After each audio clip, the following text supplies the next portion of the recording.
Ladies and gentlemen, please welcome your manager, Pep Guardiola! Pep Guardiola, uma unanimidade no futebol. Tactical genius. Made the game more beautiful. Definitely a special coach and one of the best in the world. Livros e mais livros foram escritos sobre ele.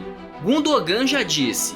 I would describe Pep as a genius. Puyol cravou. Para mí es un fantástico entrenador, el mejor que yo he tenido. E Messi, encantado com seu ex-treinador. Es el mejor entrenador del mundo. Você já ouviu tudo isso, mas o que ninguém te contou é o que realmente moldou Guardiola. Um passado sombrio, uma conexão inesperada e uma cidade dominada pelo crime. Será que o caos, o medo e o dinheiro sujo foram parte da formação de um dos maiores técnicos da história? É isso que a gente vai descobrir agora no Recortes da Bola. Eu sou o GG e se você gostar de verdade deste vídeo, lembra de deixar aquele like. Bora nessa!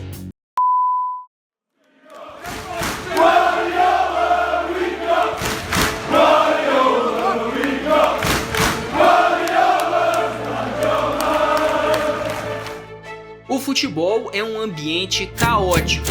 Inúmeras ideias, diferentes possibilidades, um terreno viciado, mas também inexplorado.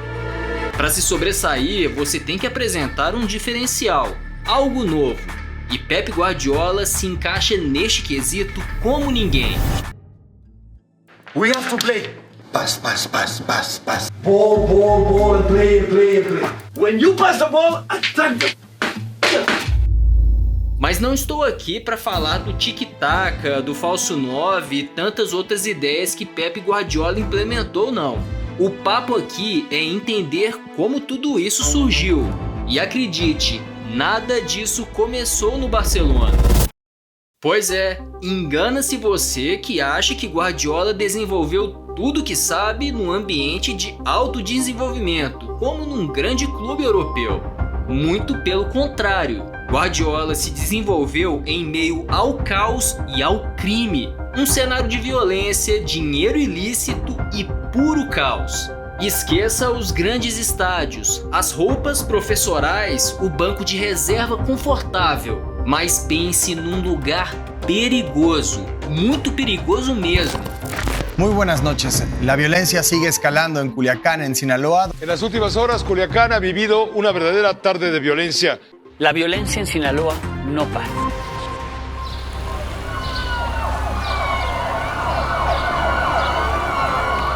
Se você pensou bem, bom, você deve agora estar em Culiacán, no estado de Sinaloa, no México, no ano de 2005. E eu te garanto, você não ia querer morar lá.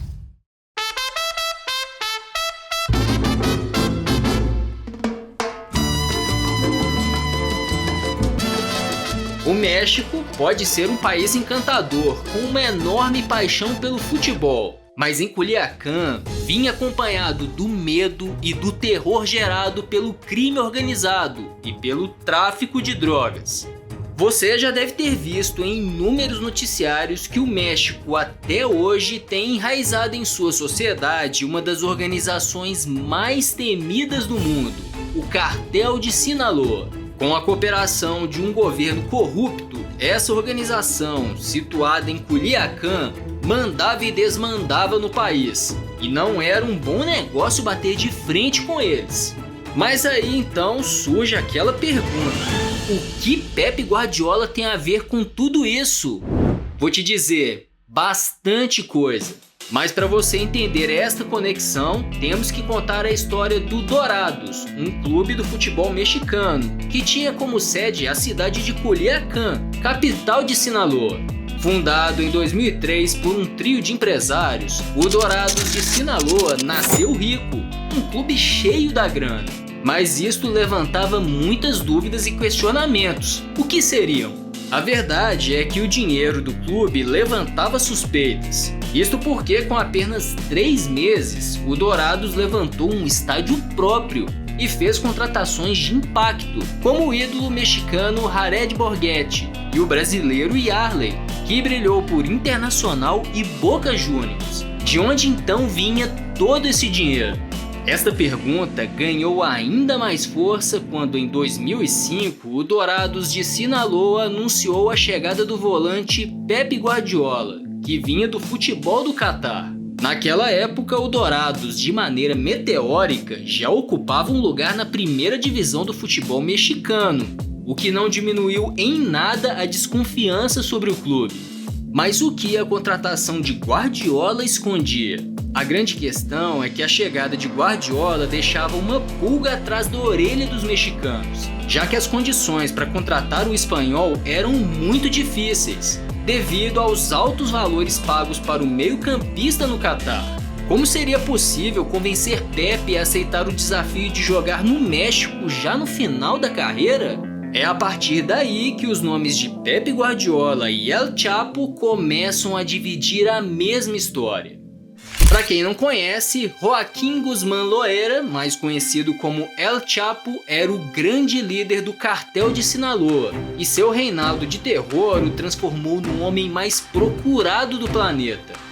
Por anos e anos, os Estados Unidos tentou prendê-lo. Foram anos de caçada e fugas cinematográficas, até que ele foi definitivamente preso em 2016. Não é à toa que até o Netflix fez uma série sobre ele. Pero sigo siendo el rey. Com a condescendência de governantes, El Chapo movimentou vultuosas quantias de dinheiro com a sua organização com o tráfico de drogas, o que fez ele se tornar uma personalidade do crime, tal qual Pablo Escobar. Mas então, o que unia Escobar e Chapo? Para muitas pessoas, assim como aconteceu nos clubes de Medellín, na Colômbia, com Pablo Escobar, o futebol era o caminho para a lavagem de todo aquele dinheiro do crime no México. E neste ponto, a chegada de Guardiola levantava suspeitas, já que o ex-jogador do Barcelona e seleção espanhola caminhava para os momentos finais de sua carreira, e não valia nem de perto todo o investimento feito pelo Dourados de Sinaloa. Embora nunca tenha sido comprovada uma ligação direta entre Guardiola e o cartel de Sinaloa, para muitos na sociedade mexicana, a contratação do espanhol parecia vir de um dinheiro sujo ligado à organização de El Chapo. E claro que todas estas críticas não recaíram apenas sobre o clube mexicano, mas também sobre Pep Guardiola. Prestes a completar 36 anos, Pepe foi acusado de ir ao futebol mexicano para ganhar dinheiro e ter uma aposentadoria, digamos, dourada no Dourados de Sinaloa. Só que as coisas não eram bem assim. O Dourados vivia uma grave crise financeira e mal conseguia fornecer condições mínimas para treinamentos. Até por isso, Guardiola fez questão de negar todos os boatos e assegurou que não chegava ao clube para ser uma estrela, muito menos para fazer dinheiro. Segundo ele, o acerto com Dourados foi devido à presença do técnico espanhol Juan Manuel Lillo no comando da equipe. Quem garante isso é o próprio treinador. Pepe veio jogar por mim, não por dinheiro. Ele sabia que vinha ao fim do mundo, que não tinha nem vestiário no campo de treinamento. A chegada foi dura. Hoje falam bem de nós, mas nos receberam muito mal, relembrou Juan Manuel Lillo. Longe da Espanha, os compatriotas se aproximaram no período em que estiveram juntos no México, e Guardiola e Lillo acabaram se tornando amigos. Mas acredite, até mesmo esta amizade tem a influência de El Chapo. Pode parecer absurdo, mas o caos de Culiacán moldou o técnico Pep Guardiola. Mas como isso aconteceu?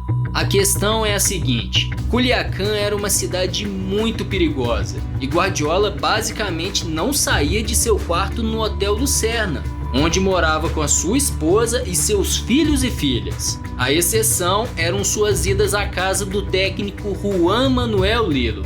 Com medo de andar pelas ruas da cidade, Guardiola transitava apenas entre o hotel e a residência de seu treinador, sendo que por lá permanecia por horas e horas, assistindo a vídeos e ouvindo conversas de futebol. O tempo em que passou com Lilo foi tão relevante que Guardiola não esconde de ninguém que o técnico foi uma das suas grandes inspirações no futebol. E de certa forma, o estado de caos imposto por El Chapo em Culiacán permitiu a aproximação entre Pepe e Lilo, já que Guardiola não tinha muito o que fazer na cidade, a não ser ver o seu treinador, que sempre acreditou no modelo de jogo que hoje é aplicado por Guardiola em seus clubes. Juan Manuel Lillo é uma das pessoas que mais me ajudou a entender o futebol. Ele vê o futebol de uma forma única, é um mestre da tática. Tudo que sei, ou quase tudo, aprendi com ele, chegou a dizer Guardiola.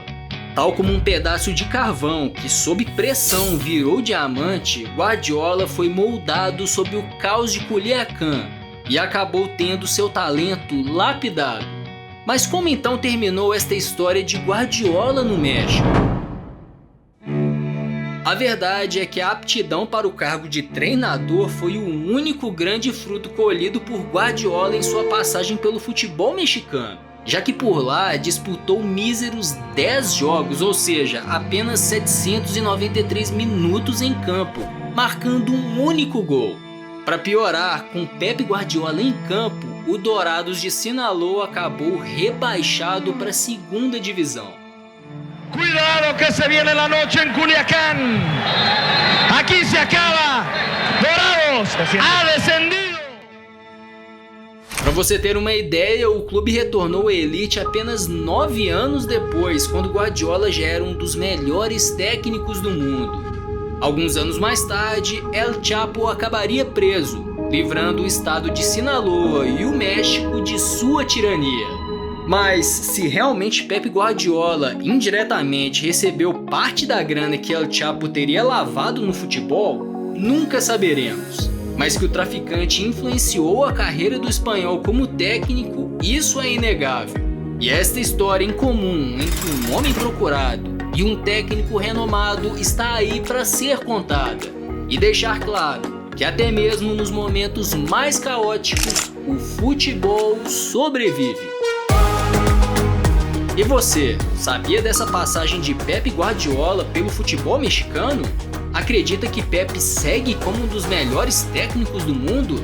Comenta aí, deixa o like e se inscreva no Recortes da Bola. E já que estamos falando de Guardiola, que tal conhecer o outro lado de Messi, que o próprio técnico espanhol enfrentou nos bastidores? O argentino não é o tal cara bonzinho pintado pela mídia não.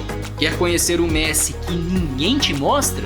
Confere no vídeo que tá aí na sua tela. Te vejo no próximo vídeo.